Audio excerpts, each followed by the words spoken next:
आज का केस एक 12 साल के बच्चे की गुमशुदगी से चालू होता है और इस गुमशुदगी से चालू हुआ केस लगभग 50 से ज़्यादा पुलिस को इन्वॉल्व कर लेता है और एक पूरा गांव और आसपास के सारे गांव परेशान रहता है। पूरा गांव मिलकर उस बच्चे को ढूंढता है और दहशत इतनी बढ़ जाती है कि आसपास के गांव और उस गांव के माँ-बाप अपने बच्चों को घर से बाहर निकलने नहीं देते कि जब तक ये मामला नहीं सुलटेगा। इस कदर दहशत फैलती है और दहशत जो अंत में जो रूप लेती है, ये इसकी कल्पना शायद किसी ने भी नहीं की होगी। नमस्कार, मेरा नाम आयशा मेमन थापा है। आज हम जिस केस के बारे में बात करने जा रहे हैं, उस केस की शुरुआत होती है महाराष्ट्र के एक जिला है जलगांव और उसी के पास का एक गांव से। वहाँ पर एक 12 साल का बच्चा सैटरडे का दिन होता है। सैटरडे में अक्सर स्कूल्स में हाफ डे होते हैं। उसके स्कूल में भी हाफ डे था, जो कि तकरीबन 1:30-2 बजे उसकी छुट्टी हो जाया करती थी हर सैटरडे को। तो उस दिन भी वो रोज की हर सैटरडे की तरह हाफ डे होने पर अपने घर आता है और घर आने पर अपनी माँ से 2 मिनट कुछ बातें करता है और उसकी माँ कहती है कि खाना खा ले। तो वो कहता है मैं बाथरूम करके आता हूँ। उसके बाद वो बाथरूम करने चला जाता है। कुछ देर तक माँ सोचती है आता होगा, मगर जब बहुत उसकी फिर छोटी बहन भी अपने स्कूल से वापस आ जाती है। जब उसकी बहन आती है तो उसकी माँ को ख्याल आता है कि अरे ये अभी तक नहीं आया। फिर वो कुछ देर इंतजार करती है कि शायद कहीं खेलने रुक गया होगा, पर अक्सर वो खाना खाने के बाद ही खेलने या घूमने जाया करता था। ये उसका रूटीन सा था, जैसे अक्सर बच्चों का होता है। मगर वो बहुत एक आधे 1 घंटे तक जब वापस नहीं आता, तो माँ सोचती है भूखा प्यासा कहाँ चला गया, मैं इसे डाँट कर लेकर आती हूँ। और इसी सोच के साथ वो अपने घर से बाहर निकलती है और आस-पास उसके जो रिलेटिव्स कुछ-कुछ रहते थे गाँव में, उनसे पूछती है कि यहाँ आया क्या? तो वो कहते हैं नहीं, हमने उसे नहीं देखा। फिर जो गली में बच्चे खेल रहे होते हैं कुछ, वहाँ जाकर पूछती है तो वो कहते हैं कि हमने तो उसे दोपहर से कहीं नहीं देखा, अब तो शाम होने को आई है। इतना सुनते ही माँ को थोड़ी चिंता होने लगती है, वो थोड़ी खोजबीन करती है, बट कहीं उसका कोई पता नहीं चलता। तो निराश होकर वो घर आकर बैठ जाती है और अपने पति के आने का इंतज़ार करती है। शाम होते ही उसका पति घर आता है और अपनी वाइफ से, गीता पाटिल से पूछता है कि क्या हो गया, तुम ऐसे क्यों बैठी हो? तो गीता पाटिल उसे बताती है कि ऐसी-ऐसी बात है, बच्चा आया और आ रहा हूँ बोलकर दोबारा आया ही नहीं अभी तक, सुबह दोपहर की रात होने को आई। इतना सुनते ही उसके पति को बहुत चिंता होती है। वो पूरे गाँव वाले आपस में मिलकर उसे ढूँढते हैं कि कहीं कोई नाराज़गी थी या मन बच्चा है कहीं चला गया, 12 साल का था। तो उसके बाद वो लोग टॉर्च वगैरह लेके पूरे गाँव में उसकी आवाज़ें लेकर उसे ढूँढते रहते हैं, मगर उस बच्चे का कोई पता नहीं चलता। फिर वो लोग, सुबह हो जाती है, सब गाँव वाले कहते हैं कि शायद बच्चा कहीं नाराज़ होके चला गया, शायद खुद से आ जाए, हम पूरी रात देखते हैं, फिर सुबह कुछ करेंगे।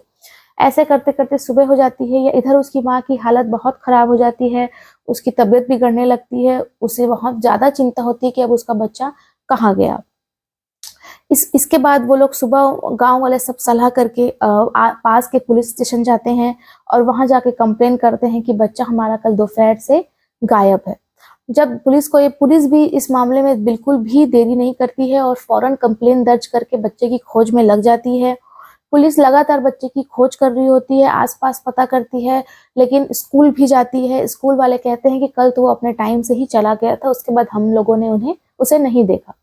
जब कहीं से कोई पता नहीं चलता तो उस बच्चे की तलाश में पुलिस आस-पास के गाँव, क्योंकि वो छोटा-सा गाँव था तो वहाँ सीसीटीवी कैमरा होना, कोई ना होना कोई आम बात नहीं थी। वहाँ कोई भी सीसीटीवी कैमरा नहीं था उस छोटे से गाँव में, तो पुलिस के लिए भी बहुत दिक्कत वाली बात थी ढूँढना।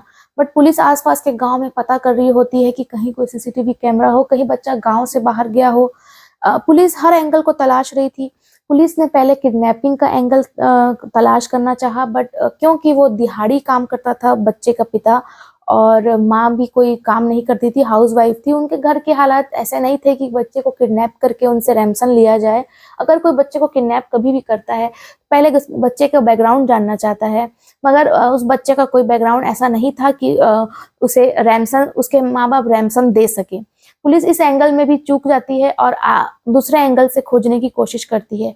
ऐसा करते-करते 4 फरवरी का दिन भी आ जाता है, लेकिन बच्चे की कोई खबर नहीं आ रही होती है। पुलिस इस बात से परेशान होती है कि आखिर हमसे गलती कहाँ हो रही है। लोगों से पूछताछ लगातार चल रही होती है, बट पुलिस को कहीं भी कोई सुराग अभी तक नहीं मिला होता है। पुलिस इस मामले में आस-पास के बच्चों को आसपास के स्कूल से जितनी जानकारी हो सकती है कि कहीं किसी स्कूल में उससे कहीं किसी झगड़ा हो गया हो और बच्चा लड़ाई करने के इरादे से गया हो, उस बच्चे के पास इस तरह के क्या बोलते हैं अजम्पशंस लगाकर उसे ढूंढ रही होती है, बट कहीं भी कोई अभी तक क्लू उनको नहीं मिला होता है। इसी बीच 5 फरवरी का दिन आता है और सुबह सुबह एक खबर आती है पुलिस को कि एक गांव है जंगल के, जो मंगेश बच्चा जो होता है मंगेश पाटिल, उसके घर के 12 किलोमीटर दूर एक जंगल है, वहां पर एक अजीब सी चीज मिली है। लगता है कि किसी इंसान के पैर का कोई हिस्सा है। पुलिस फौरन वहां पर जाती है और जाकर देखने पर साफ समझ में आ रहा था कि कोई किसी बच्चे का राइट लेग है और हाइट वाइट मैच करने से ये लग रहा था कि वो मंगेश का ही है। इतना सुनते ही माँ की तबीयत और बिगड़ने लगती है, वो बेहोश हो जाती है और घर का हालत बहुत खराब हो जाती है जब उन्हें लगने लगता है कि ये पैर हमारे बच्चे का ही है। पुलिस उन्हें दिलासा देती है कि हो सकता है ये किसी और का हो, हम डीएनए के बाद ही आगे बढ़ पाएंगे, आप लोग दिलासा रखिए, शायद मंगेश जिंदा हो। आगे इसकी कार्यवाही के लिए पुलिस उस पैर को पोस्टमार्टम और बाकी कार्यवाही के लिए भेज देती है। उसी बीच गांव में ये बात चलने लगती है कि 5 फरवरी को जब ये पैर मिला तब उस गांव के बुजुर्ग लोग कहते हैं कि आज से एक दिन पहले 4 फरवरी को एक कोई अमावस्या होती है जिस दिन तांत्रिक वगैरह लोग कोई पूजा पाठ करते हैं और ये उनके लिए बहुत खास दिन होता है। इस एंगल से पुलिस हालांकि इस शुरुआत में ये बात को मान नहीं रही थी, बट पुलिस ने इस एंगल से भी जानने की कोशिश की कि शायद कोई तांत्रिक अपनी किसी बली के चक्कर में कहीं किसी बच्चे को उठा कर न ले गया हो या कोई गांव का इंसान जो ये सब कार्य में मिला हुआ हो। पुलिस सारे तांत्रिकों को इकट्ठा करती है जो ये सब करते हैं और ये जो जिन पे शक होता है गांव वालों को कि ये लोग जादू टोना का कोई काम करते हैं या जो भी अजम्पशंस हैं, उसके बेसिस पर लगातार पूछताछ के लिए बुलाती है, मगर उनका तांत्रिकों का या किसी का भी इस मामले से दूर दूर तक कोई कनेक्शन नहीं होता। सारे लोग उस दिन 2 फरवरी को कहाँ थे, 2 फरवरी 2019 की बात है, वो लोग कहाँ थे, वो लोग जहाँ जहाँ बताते हैं वो सच होते जाता है और कोई भी यहाँ पे शक का कोई बुनियाद नहीं मिलती, तो पुलिस को सबको छोड़ना पड़ता है। इसी बीच 2-4 दिन और बीत जाते हैं मगर कोई अभी तक और बॉडी के और कोई अंग भी अभी तक प्राप्त फिलहाल नहीं हुए थे। यहाँ घर में हालत बहुत खराब होने लगती है। उनके दादाजी का बोलना था कि हमारा बच्चा बहुत पूजा पाठ करता था, मंगेश भजन कीर्तन किया करता था, तो शायद इसकी जो तांत्रिक विद्या वाले होते हैं इस तरीके के बच्चों को, इस तरीके की आत्माओं को ढूंढते हैं। हो सकता है कि उनके दिमाग से ये हो कि इसकी बलि देनी चाहिए, बट इस एंगल में पुलिस काफी हद तक पूछताछ करती है, बट कोई अभी तक शक के लिए किसी के ऊपर शक जान नहीं रहा था। इसी बीच पता चलता है कि गांव के बाहर में एक ज्वेलरी शॉप के बाहर सीसीटीवी कैमरा है। वहां के सीसीटीवी कैमरे को देखा जाता है तो एक भिखारी उनको नजर आता है जो बड़ा सा कुछ सामान लिए हुए शॉप के बाहर पानी पी रहा होता है। उसकी भी स्केच बनवाकर सब पूरे गांव में घुमाया जाता है। उस पर हल्का सा शक होता है कि कहीं उस बैग जो पकड़ा था उसमें कहीं मंगेश को तो नहीं रखा था काट कर या कैसे भी, बट उसका भी कोई सुरंग या कोई पता नहीं मिलता कि वो एक्चुअली में वो भिखारी कौन था और अगर उसके झोले में वो बच्चा था तो वो गया कहाँ।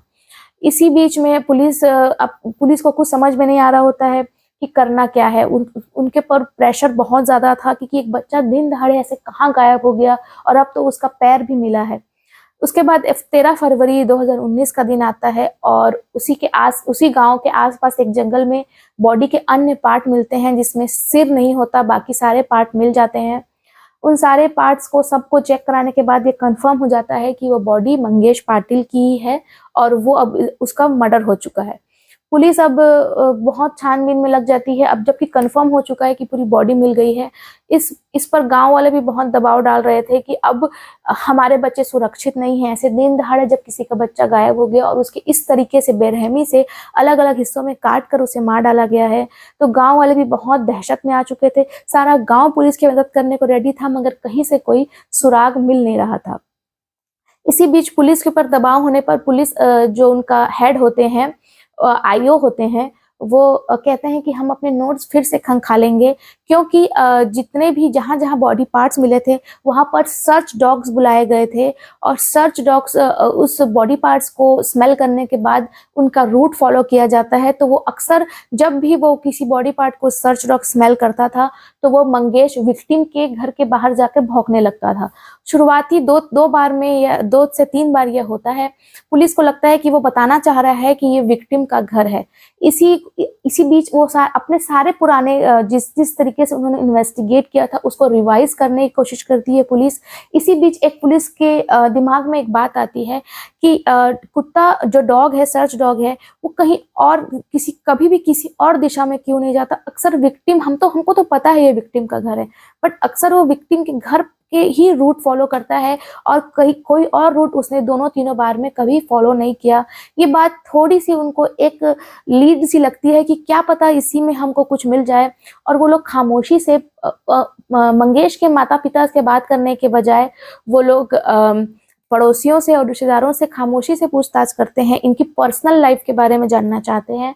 और इसी बीच एक दो पड़ोसी बातों बातों में कहते हैं कि करीबन 4-5-6 महीने से एक व्यक्ति है, एक लड़का है जो उसके पिता, मंगेश के पिता के न होने के समय ही अक्सर आता है दोपहर में जब बच्चे स्कूल में होते हैं या खेल रहे होते हैं।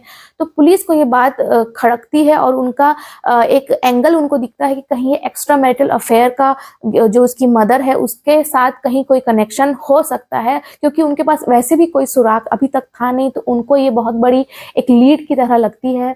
पुलिस इस लड़के के बारे में पता करने लगती है तो उसके बारे में पता चलता है कि उसका नाम समाधान पाटिल है और वह उनका सगा भांजा है। वो उसकी मामी और मामा है और वह उनका सगा भांजा है। अब इस पर थोड़ा सा उन्हें लगता है कि हम शायद गलत जा रहे हैं, फिर भी वो लोग अब उनको पास कोई लीड तो थी नहीं, तो अंधेरे में तीर की तरह वो लोग उसे बुलवाते हैं समाधान पाटिल को और पूछते हैं कि तुम उसके पिता की गैर हाजिरी में ही क्यों जाया करते थे। तो वह कहता है कि मैं अपने घर मामी से मिलने जाया करता था और अक्सर ये होता था कि जो हमारे मामा है वो दिहाड़ी काम पे जाया करते थे। इस तरीके से वो बातों को घुमाता है, लेकिन पुलिस के पास अब कोई चारा तो था नहीं, तो उन्होंने एक अंधेरे में तीर छोड़ा और उसे ऐसे ही डराने लगे कि हमें सब पता है तुमने ही बच्चे के कत्ल किया है और हम अब तुम्हें ही फंसाएंगे क्योंकि हमारे पास तो अब कोई है ही नहीं सस्पेक्ट। तो इस पर वो घबरा कर बोलता है कि नहीं, इसमें मेरा तो कोई हाथ नहीं है, मगर मेरे एक दोस्त रजनीकांत का हाथ है, रजनीकांत पाटिल का हाथ है और इसने ही सब कुछ किया है, मैं ये जानता हूँ। यहाँ पर पुलिस को एक अंधेरे में तीर उनका सही निशाने लग जाता है और उन्हें एक बहुत बड़ी लीड मिलती है। फिर वो पूरी कहानी जब वो उन्हें सुनाता है, इस कहानी में जो पात्र सामने आते हैं ये पुलिस भी कभी सोचा नहीं था, पुलिस ने भी, कि ऐसे इस कहानी का अंत होगा। वो बताता है कि करीबन 6-7 महीने पहले मैं अपने मामा के घर जब जाने लगा तो मेरा अपनी सगी मामी से एक संबंध है और हमारा एक अफेयर चलने लगा। कुछ दिनों तक ये अफेयर चला, मामा घर पे अक्सर होते नहीं थे और इस बच्चे हमेशा बाहर खेल रहे या स्कूल में हुआ करते थे, तो ये बहुत आराम से उनका जो अफेयर था वो चल रहा था। इसी बीच उसने अपने इसी फ्रेंड जिसने ये मर्डर करने में हेल्प की है उससे बताया कि ऐसा ऐसा है, तो उसने कहा कि मुझे भी अब मिलवाइए। और ये दोनों दोस्त चाहते हैं और वो जो उसकी मदर होती है गीता, उनसे मिलते हैं और फिर उनका भी अफेयर चालू हो जाता है इस रजनीकांत से। जब ये अफेयर दोबारा इससे भी दोनों लड़कों के साथ इसके माता का अफेयर चालू होता है, तो उसके बाद फिर कुछ दिनों के बाद एक दिन जिस 2 फरवरी का दिन आता है, 2 फरवरी 2019 का दिन आता है और उसी समय वो दूसरा लड़का जो है रजनीकांत पाटिल वो घर पर आया हुआ होता है और उस दिन हाफ डे होता है।